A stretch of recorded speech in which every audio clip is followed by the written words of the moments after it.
Today we are here to discuss a series of videos that we are going to do on a very critical topic, which is how to combat fraud. I'm also joined by my colleague Subba. Over to you, Subba. Thank you, Abhilasha. As my colleague Abhilasha was setting the context in terms of what we're going to cover, we're going to briefly talk about like combating fraud through optimizing operations. But before we start in this series, we want to talk about like why it has become very crucial and important to talk about the fraud, which is basically we are going to talk about the different kind of impacts that it is having.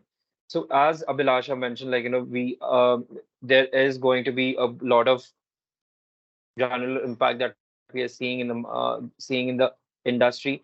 So when we talk about fraud, what are we exactly looking at? We do see that there has been a lot of losses and impact towards the customer side as well as the business side. And we do see a lot of customer experience being hampered as well as the reputation of the enterprise being damaged as well as the compliance requirements are not being met. So overall, when we place them into different categories, we do see four main pillars that coming across as the impact of fraud, one being the customer reputation management, the other being fraud losses, as well as the top line revenue management, and lastly being the operational impact that comes with the fraud management process. Now, when we talk about this, we are also seeing a lot of amalgamation across different sectors, one being the social media as well as the streaming giants, where it has been projected towards around 9.1 billion has been lost around the streaming website because of the revenue that has been lost because account takeovers as well as different kind of data piracy, as well as the content piracy that has been done on the streaming side. On the social media side, it has been estimated across 770 million has been lost in the year 2021 due to different kind of social media frauds. And all in all, we do see a lot of impact being made towards the investment related frauds as well, where the fraud have doubled towards 3.8 billion in the year 2022. Now we also want to talk about what are the different factors that has led to such drastic rise in frauds, and that will be talked by my colleague Abhilasha in this case. Thank you, Subha. So now that we have established that why fraud occupies a significant mind share of financial professionals across BFS enterprises as well as other participants, let's delve a little bit deeper on what are the factors which are actually leading to the rise in fraud. So let's start with a macroeconomic view. So black swan events like COVID-19, they led to a major increase or a major spike in fraudulent activities because it led to a massive increase in the number of touch points that fraudsters had with the users.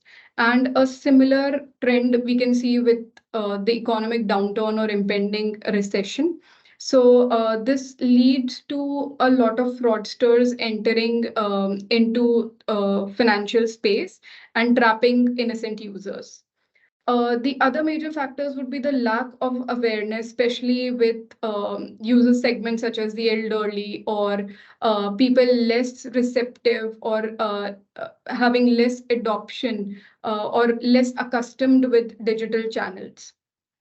Another important factor would be the product complexity. So as newer payment methods, they come into picture, digital assets like cryptocurrency comes into picture, the fraud or the sophistication in fraud that also evolves. Lack of sharing of information between different banks, that is again a major important factor. Open banking will solve a lot of these challenges, but that is yet to be seen. Another important factor would be the legacy system. So a lot of these financial enterprises, they are still based on the legacy system and they would need a lot of investment to modernize their operations to better equip themselves to detect fraud. And the last one would be the easy access that fraudsters have to these emerging technologies like generative AI. And at the same time, the enterprises, they are also not very well equipped to detect fraud early on at real-time pace. And this is going to become a major factor when payment methods like RTP and SEPA in Europe, they will come into picture. So having discussed the drivers of fraud, this is what we had for you in this chapter of the series. Stay tuned for the next topic that we are going to discuss, which would be the new age fraud in the upcoming video. Thank you. Thank you.